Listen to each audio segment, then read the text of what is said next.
taong inilibot ni Gloria ang iba't ibang panig ng mundo bilang Miss Universe. Ngunit tumating din ang panahong kailangan na niyang ipasa ang kanyang korona sa iba.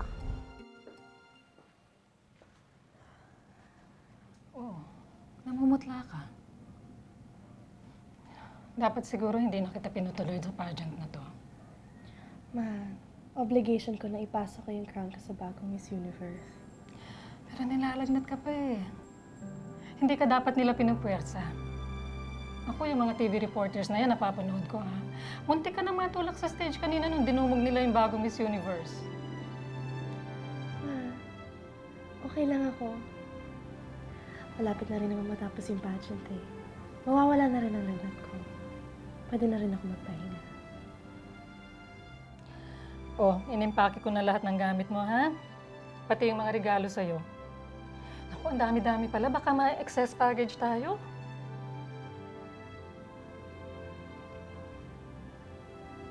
Okay ka lang ba talaga? Alam mo ba kanina, nung pinasa ko yung crown ko sa bagong Miss Universe, hindi ko alam kung bakit, pero nakaramdam ako ng lungkot. Parang kahapon lang, ako yung nandun. Ako yung binabati nila. Masayang-masaya sila para sa akin. Pero ngayon, parang biglang tumaan lang siya.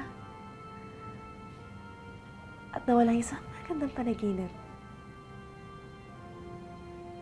Tama nga sabi nila, Ma. Walang bagay na nagtatagal. Anak, itong tatandaan mo, ha? Kahit ano pa mangyari, with or without the crown, mahal na mahal ka namin.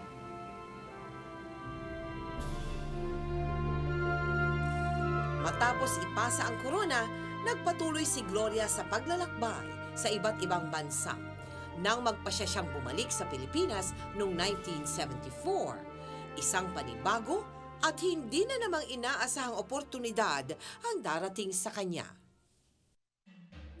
Tamang-tama ang balik mo, Gloria. May producer na lumapit sa akin. Tanungin daw kita kung gusto mo gumawa ng pelikula. Me? Gagawa ng pelikula? Are you crazy? Naku, Gloria. Ayan ka na naman sa pagiging naive mo. Ano ka ba? Don't you think na kailangan dalhin na natin sa next level ng karir mo? May pangalan ka na. Kilala ka ng mga tao bilang Gloria Diaz, the beauty queen. Ngayon naman, it's time na makilala ka ng mga tao bilang Gloria Diaz, the movie star. Do you really see me acting in front of a camera? Alam mo, naisip ko lang, natatawa na ako.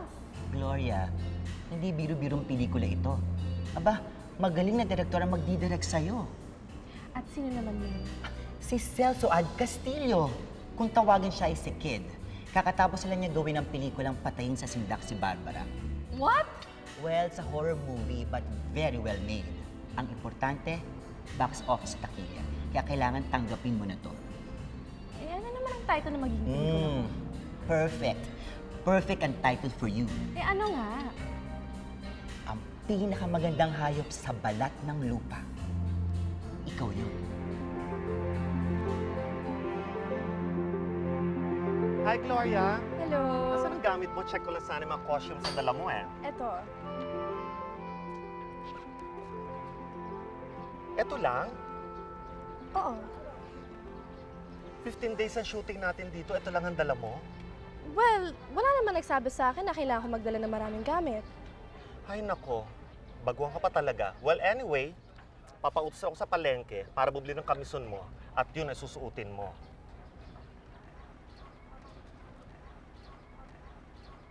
Hi, Vic. Hi. Kumain ka na ba? Hindi, mamaya na. Busog pa ako eh. Gusto mo na lang kita. Okay lang. Salamat. Okay, sige. See you later. Sige. Ako na. Thank you. Ako nga pala si Vic. I'm Gloria.